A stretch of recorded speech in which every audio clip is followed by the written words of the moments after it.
Welcome to another episode of the Be-Limitless podcast by Airtel Uganda. My name is Piper Faizo Sesanga. However, today I'm the co-host. My name is Godwin Orech. I'm the Territory Business Manager, Jinja. And today we are here to discuss about Jinja, the people of Jinja, Airtel in Jinja, everything about Jinja. I have just two quiz questions. Yes, you're not going to escape.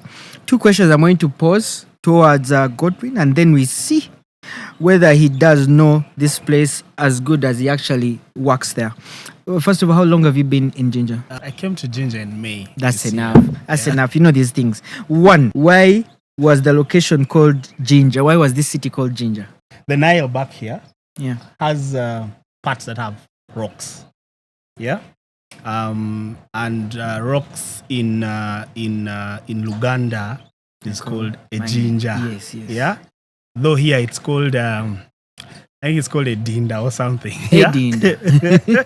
No, that's where the name came from. So Yeah. it was about the rocks at the Nile that the boats used to kind of dock at. That's the story I had about the Jinja name. So they started calling it Jinja, coming from the word a Jinja, which is meaning stones. My other question is a simple one. How do you like your Rolex? Nyanya mbisi. 2 eggs, 2 chapatis. Vakusho. 2 chapatis. Very hot, you know. So the beauty about the Rolex is you don't want to have the tomatoes not ready. So you first get everything hot. The tomatoes are raw. First put it aside for the heat to kind of soften the tomatoes. Yeah? And then you attack. When it cools down, that's when you attack, and that's where you'll feel the soup drop into the camera. You know, And don't leave that soup after the Rolex. you have to. You make a hole in the camera and finalize with the soup. That thing, bro, you should try it. Naye njagala kumanya, why is it that mwena mulya chapati bili? Like, guys, 2 chapatis. Pairs, man. Pairs. Even in affairs, there's a man and a woman. You know, there is always everything. Good things go nice in twos. So yeah, I think that's about it. Like Noah's Ark. In twos, man. So, Godwin, yeah? Yeah. It's a pleasure, first of all, being here. It's a pleasure hosting you as well. Pleasure. And in our meetings at HQ, I always hear this term TBM, RBM, TBM. Thank God I now know what a DM means. Yeah. I know what an RBM means. But for TBM, I've always been like, okay. What exactly is it? What's your role about? And what's the one thing people usually find confusing about your job? I'm literally president. You're in my My country right now. So You know, I was asking these guys, how did you manage to get this spot? But they have been keeping. Your Excellency. it is what it is, sir. Yeah, Yes, you know. continue. So my work is simple. My work is to make sure that Airtel customers are happy. Yeah. And I do this through people. Yeah. So I have a team that I lead, and together we make sure that we're living the Airtel dream together. So our work is simple.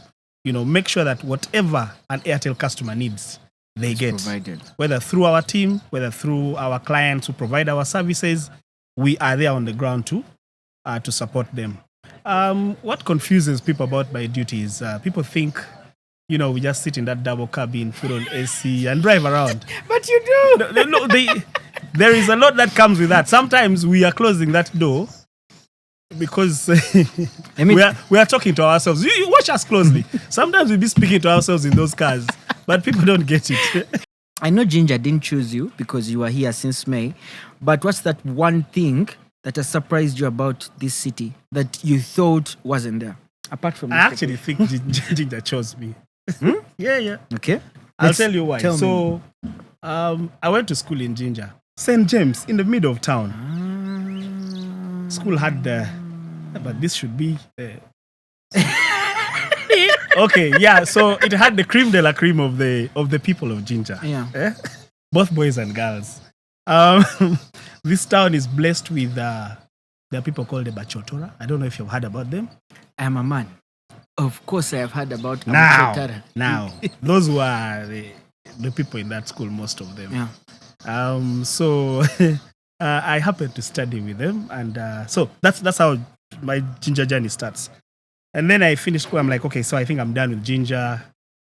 Go to other schools, go to campus, get out of campus, get a job. Guess where? Jinja. Back to Jinja. And I was doing the whole Eastern. I was doing from Jinja to Soroti. Yeah. So I am back here, and I have connections, I have friends, and so I come back to Jinja. I do another year, go to the West for about 4 years, do other parts, go to Hoima, Lira, West Nile, I joined Airtel to Mitiana for 1 year. Yeah. After a year, Jinja calls. Yo. Come back. I pick up like, yeah, so you've been moved and you're going to Jinja. And I'm like, what's with Jinja? So I was like, back to my roots. So I think Jinja chose me. I been here 3-4 times now. So I guess it is what it is. You've talked about how even before Airtel, you were always moving, always on the road. Yeah. I want to find out what's the one hustle or job that, really tested you. You look back and you're like, this role, even if you're paying me $1 billion shillings, I can never do it again. Selling solar is not a joke. Remember, your day starts when it's getting dark. You have to show guys how the thing works. So that's the time you have to move around in the trading centers, and it's in rural areas. Actually, that was before I came to Airtel. I had a gig with the solar company as my friend. So now, how does that compare to where you are now at Airtel? One, I would say it was a stepping stone. Yeah. Even things that are supposed to be challenging right now for me, It's a walkover. I wouldn't say walkover, man. Because my boss may send complicated things my way. That guy said things are walkovers. But anyway, it created a better environment. I think I feel like I'm in a better environment. And what I learned there, I can apply here and makes my work much easier here. So I'm comparing the two. I think, I think I'm in a better space.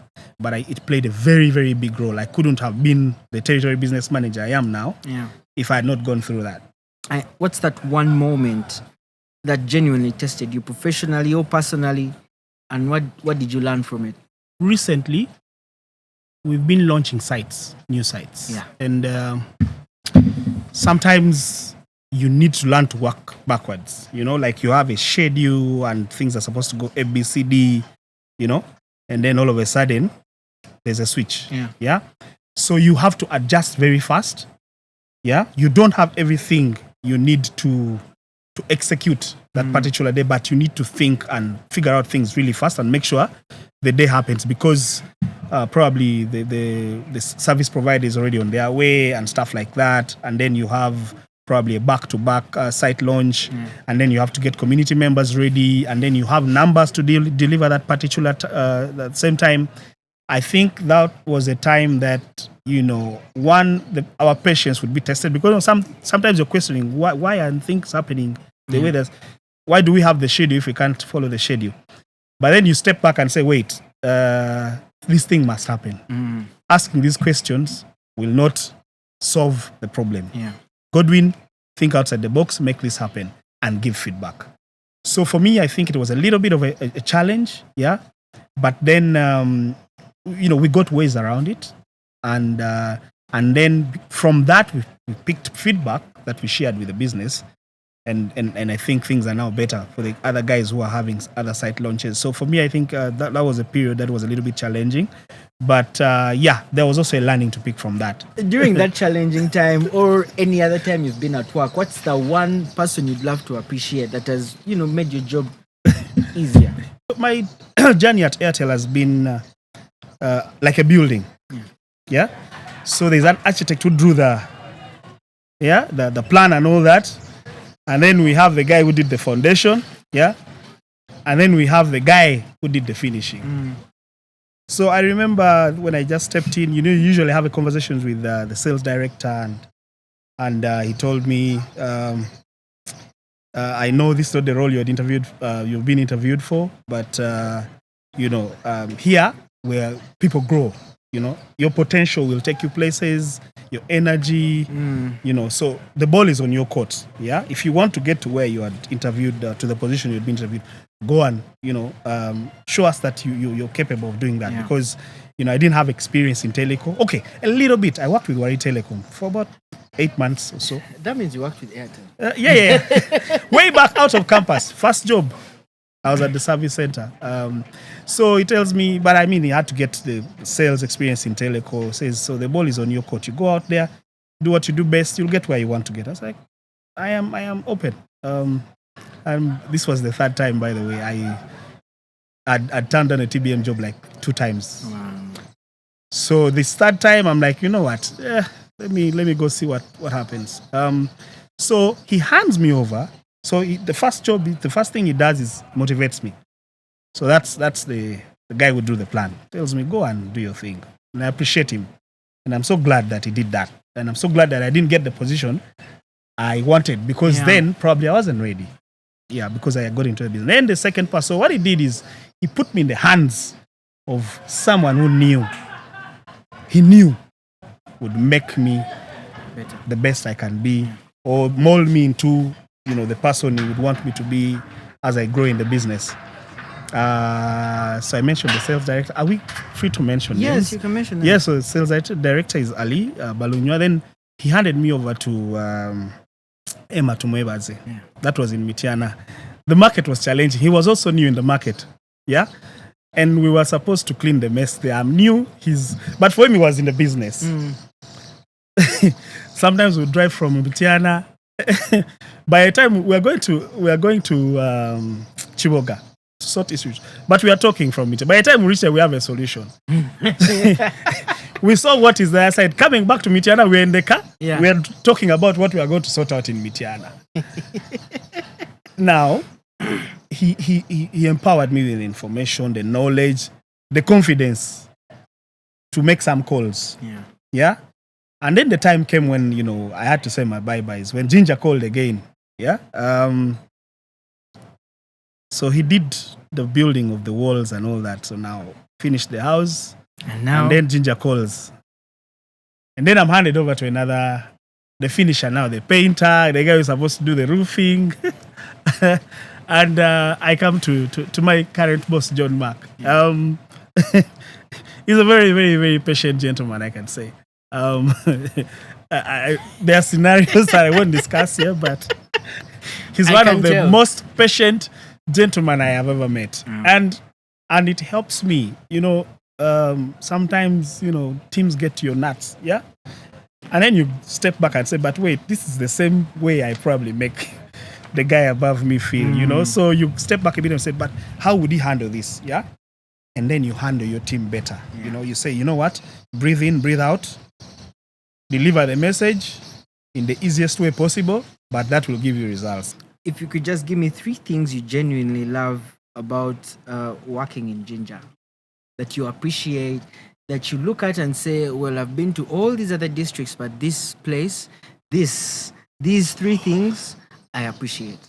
It's a place with mixed cultures. We have the Basoga, we also have some Baganda doing business here.